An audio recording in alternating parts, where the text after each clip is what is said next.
Nombre, chapitre 19.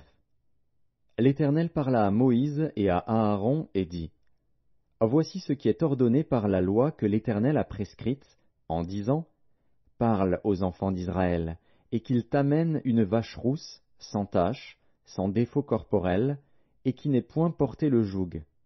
Vous la remettrez au sacrificateur Éléazar, qui la fera sortir du camp, et on l'égorgera devant lui.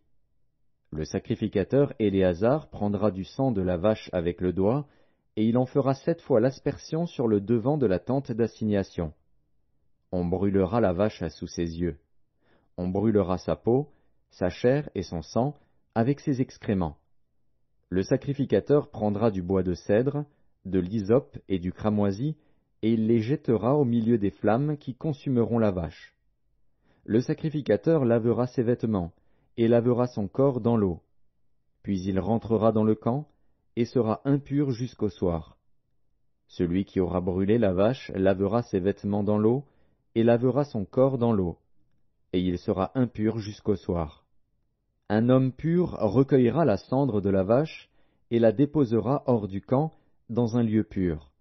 On la conservera pour l'assemblée des enfants d'Israël, afin d'en faire l'eau de purification. C'est une eau expiatoire. Celui qui aura recueilli la cendre de la vache lavera ses vêtements et sera impur jusqu'au soir. Ce sera une loi perpétuelle pour les enfants d'Israël et pour l'étranger en séjour au milieu d'eux. Celui qui touchera un mort, un corps humain quelconque, sera impur pendant 7 jours. Il se purifiera avec cette eau le 3e jour et le 7e jour, et il sera pur. Mais, s'il ne se purifie pas le 3e jour et le 7e jour, il ne sera pas pur. Celui qui touchera un mort, le corps d'un homme qui sera mort, et qui ne se purifiera pas, souille le tabernacle de l'Éternel. Celui-là sera retranché d'Israël.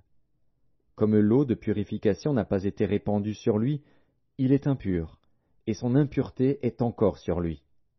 Voici la loi.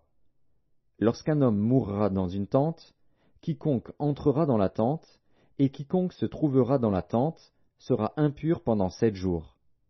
Tout vase découvert, sur lequel il n'y aura point de couvercle attaché, sera impur. Quiconque touchera, dans les champs, un homme tué par l'épée, ou un mort, ou des ossements humains, ou un sépulcre, sera impur pendant 7 jours. On prendra, pour celui qui est impur, de la cendre de la victime expiatoire qui a été brûlée, et on mettra dessus de l'eau vive dans un vase. Un homme pur prendra de l'hysope, et la trempera dans l'eau. Puis il en fera l'aspersion sur la tente, sur tous les ustensiles, sur les personnes qui sont là, sur celui qui a touché des ossements, ou un homme tué, ou un mort, ou un sépulcre. Celui qui est pur fera l'aspersion sur celui qui est impur, le 3e jour et le 7e jour, et il le purifiera le 7e jour. Il lavera ses vêtements, et se lavera dans l'eau. Et le soir, il sera pur. Un homme qui sera impur et qui ne se purifiera pas sera retranché du milieu de l'assemblée, car il a souillé le sanctuaire de l'Éternel. Comme l'eau de purification n'a pas été répandue sur lui, il est impur. Ce sera pour eux une loi perpétuelle. Celui qui fera l'aspersion de l'eau de purification lavera ses vêtements, et celui qui touchera l'eau de purification sera impur jusqu'au soir. Tout ce que touchera celui qui est impur sera souillé, et la personne qui le touchera sera impure jusqu'au soir.